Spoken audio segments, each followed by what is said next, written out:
Hey y'all, we back with another scoop. Guess what? Oh my God. Young lady met this guy for the first time. And this is what happened to her. I don't want to give this away.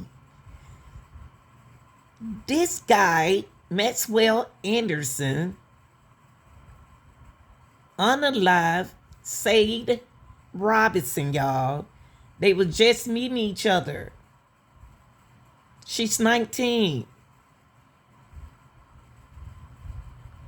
And he's in court. And the way you be careful who you meet online, okay? I don't know how they met, but I'm gonna find out.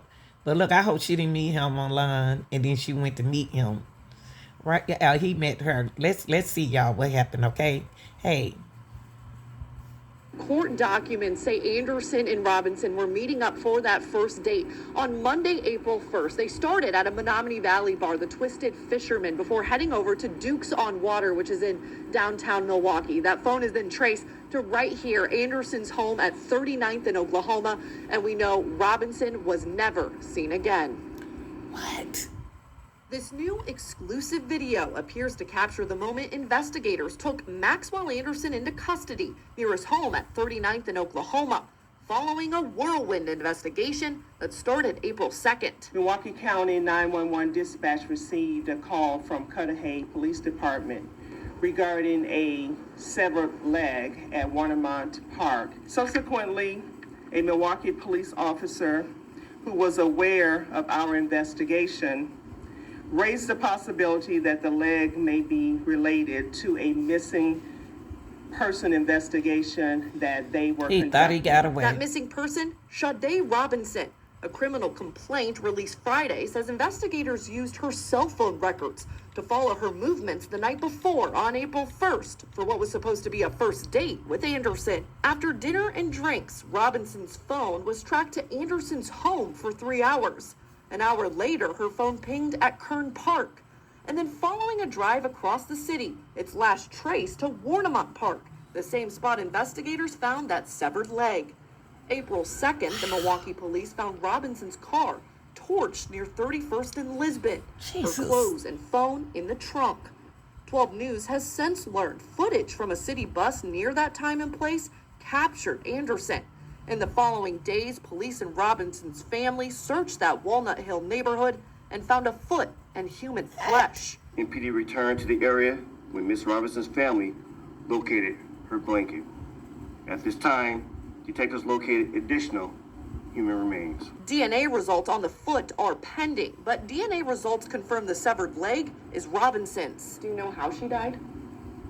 Can't comment on that. Investigators also not detailing where the homicide occurred, a possible motive, a weapon, or what they found when they searched his home, other than blood in a bedroom and blood on the walls leading to the basement. Law enforcement sources told 12 News investigators did find what was described as a sex dungeon. What did you find inside that home, specifically in the basement? Cannot release that at this time. Ahead of the sheriff confirmed they are 33-year-old Maxwell Anderson entering a Milwaukee County courtroom wearing an orange jumpsuit and a scowl. Do you understand the maximum potential penalties? Yes, Your Honor. Maximum penalties, including life in prison. Prosecutors charged Anderson with first-degree intentional homicide, mutilating a corpse, and arson. The criminal complaint confirms his victim, 19-year-old Sade Robinson. The allegations in the complaint are abhorrent. It is the highest level of violence imaginable. Prosecutors outlined text messages between Anderson and Robinson, detailing what would be their first date. Let's eat at Twisted. I'm feeling seafood.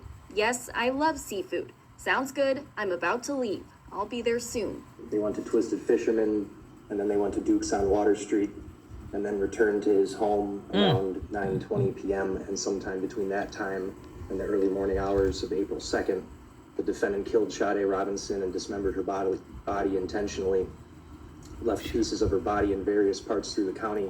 Anderson's attorney argued the state didn't have enough evidence to support the first-degree intentional homicide charge. With respect to showing probable cause that this defendant, that Maxwell Anderson, intentionally killed the victim, that he did so, I think it's lacking. The judge set a $5 million bond and ordered Anderson not contact Why he walk Robinson's like family. that? Family like Sade's mother and uncle, distraught after the hearing. The sick son of a hurt my baby. She hurt nobody. She harmed nobody. My sister and parents won't stop shaking, and it ain't because they're nervous. Imagine trying to bury your niece with no body for the service. Y'all got to be careful out here who y'all dating. Ain't nobody trying to tell y'all what to do. But y'all got to be careful.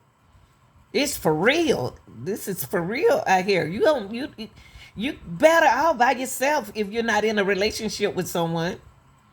Don't tell them who these people are. You really got to get to know a person. First-degree intentional homicide, mutilation, and arson. A criminal complaint shows on April 1st, Sade Robinson and Anderson went on a date at Twisted Fisherman just west of downtown. Court documents show that Sade's phone was tracked. It shows her location at Twisted Fisherman and then at Duke's on Water. Court documents also detail her phone was tracked to the area of Anderson's home. After being at Anderson's home for approximately 3 hours and 19 minutes, her phone was then traced to a park in River West for about a half hour. Then court documents show her phone was pinged near Warnemont Park, where the severed leg was found early last week. Within the criminal complaint, authorities say the severed leg did belong to Sade Robinson. 19, y'all. Let's go back. Let's talk about this. 19. What? 19. She just got out of high school. She was just back out. What? How'd she meet him? Where'd she meet him at? Oh my gosh. Robinson. In addition to finding the severed leg, authorities say they also found a foot and human flesh, along with Sade's clothes she was wearing, which were inside her burned car. Inside the courtroom this morning, Anderson's attorney tried to get the intentional homicide charge thrown out. He stated that he didn't believe there was enough probable cause for the intentional homicide charge. The judge denied that motion and says there is enough probable cause for the intentional homicide charge. Defense also asked for Anderson's bail to be taken down to $500,000. Sade Robinson's family spoke with us briefly after the court appearance. Sick son of a is gonna pay. This is justice for Sade. Who the would do something like this to my beautiful baby? She hurt nobody.